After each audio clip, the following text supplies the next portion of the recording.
question goes to Zach.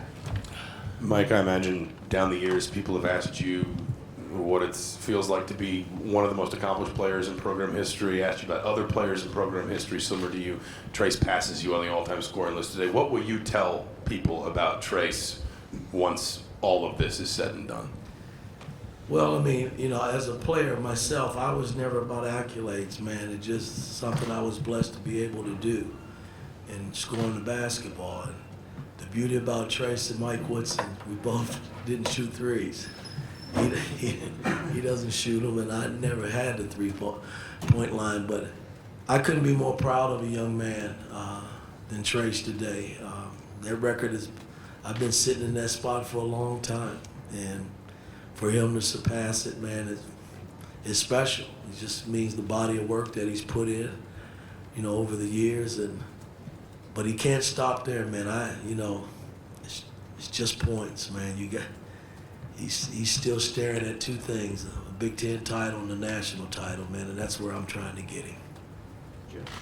Yeah, Coach, so you guys are down, I think it's 48-39, a little more than 12 to play. You climb back, and then that last minute and a half or so, why were guys like Jalen Hood-Schifino, Miller, Kopp able to make such key plays to get you guys that win? Well, I mean, we're hungry too. This was a separation game. If they win, they separate. And, even though we got a long way to go still, this game was important. And, you got to applaud Illinois and how they played. They were without their best player, and they were trying to move up too. And they played that way. But we made the plays coming down the home stretch I thought that we needed to make in terms of getting stops and Jalen's two big free throws, the jump shot that he made, and then getting it out of that double team right at the end there. Mike, you won a whole lot of 50-50 balls, especially in the last 4 or 5 minutes of that game too, with just the effort and intensity that kind of went into everything on the defensive end. Had as much to do with scoring the points, didn't it? Well, it had a lot to do with it. I thought the first half we were getting beat on the boards.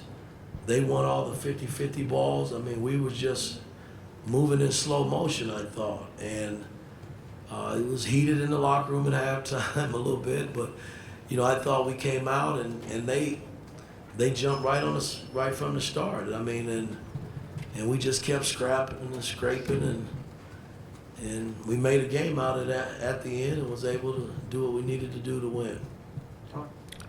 Mike, can you talk about what your approach is with Jalen in terms of just keeping the faith, because he didn't have a great statistical game. He made some mistakes, but then he's on the floor at the end of the game to make some big plays. What's your approach in terms of dealing with him on that? He's a freshman, and freshmen make mistakes. I just look at the process and where he's come from, and the fact when you lose your starting point guard in Xavier Johnson and you turn the ball over to a freshman to run your ball club at a major program, that's huge. It's huge.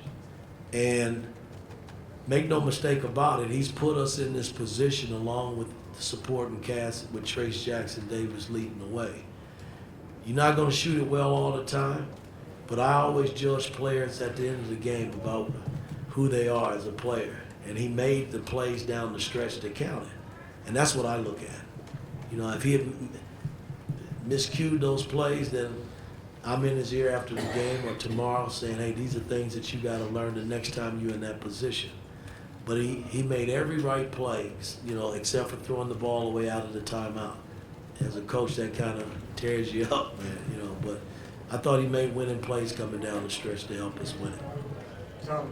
Coach, how have you seen Race, just since his injury, basically attack his recovery to get back on the court? How have you kind of just seen him deal with the mental and physical hurdles of that? No, I think he's coming along smoothly. I think I played him up at Northwestern 25. I think he got 22 minutes or so tonight. So I got to just gauge that a little bit. Somehow I got to get Tamar and Geronimo. Malika's playing at a good level. I got to get them back in the swing of things because, we're going to need guys like that as we continue this journey. We still got a long way to go, and I just don't want to pile up. Trace is playing damn near the whole game, and I think he played 7 tonight. So, we got to start scaling him back if we can, with Malik and Geronimo giving us some minutes, up front. Coach, obviously Miller, tough night shooting the other night at Northwestern. He bounces back. Was there any conversation with him after that? Obviously, I know it was an emotional game for him. And then just how happy are you as his coach to see him play like he did tonight after a tough game at Northwestern? Well, again, Miller's been around a long time, and that Northwestern scene is not a good scene for him. Going back to last season, it's what it is, man. But the bottom line, he's played well here at home. For us, and so I expect him to make shots here. He's got the fan base and he's got everybody in his corner, so it makes it a lot easier for him. Jim.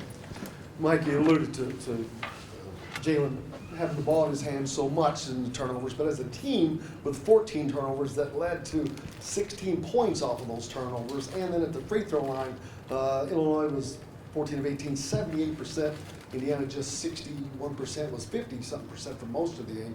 How concerned are you about those things as the season starts to wind down? Well, again, we kind of been up and down in those areas in terms of the free throws. But for the most part, we've been better this year shooting free throws, especially when it counts. You're always concerned about that. You look at every statistical category on the stat sheet. You can go in and nitpick and say this and that, and then some games it's just smooth sailing and things are great. But again, stats are what they are. Sometimes, I gauge things on what happens at the end of the game. If it's a close game, that's a lot of it's on me. I live my fantasies through these guys to see who's gonna make plays. That's what I get excited about. And tonight, Jalen made plays, shooting a stupid number. It was crazy. But he still made plays down the stretch to help us win the game. Coach, Illinois made 6 of 12 three-pointers in the first half, missed all 8 in the second half. What was that halftime adjustment for the three-point shooting, and how did three-point shooting affect the game on both sides of the ball? Again, I thought that they were the most aggressive team in the first half, and we were just playing on our heels. The ball was just floating around the perimeter easily. Guys was just freelancing, playing, beating us off the drive. It wasn't pretty basketball, the first half, I didn't think. And I thought the second half, especially as the game started to get tighter, our defense started to pick up and, eliminated a lot of the threes and the good looks that they had in the first half. Mike? Coach, you've been around a lot of young basketball players in your career. What is it about Jalen that allows him to throw a bad pass that they take for a dunk and then turn around, come right back, make a shot, make 2 free throws? Well, it wasn't pretty what I said. That's a coach's worst nightmare, man. You come out of the timeout, you throw the ball right to your opponent, and they go down. They didn't have to work for it. And when he was coming back down, man, I was screaming at him and he took it upon himself to run a pick and roll and go make up for it and make the shot. And then he makes the 2 free throws, so go figure. Coach, specifically Matthew Mayer had 16 from the field in the first half and then only 2 from the field in the second. How much of the halftime adjustment was specifically keying in on him, and what did you see from your guys kind of shutting him down? Miller got an earful, and guys that didn't switch up on him at halftime. I thought he was going to go for a career high here, the way he was playing. He was playing extremely well, but second half we kind of closed in on him and took away a lot of the gaps where he was able to work on. All right, Coach, thank you. All right, guys.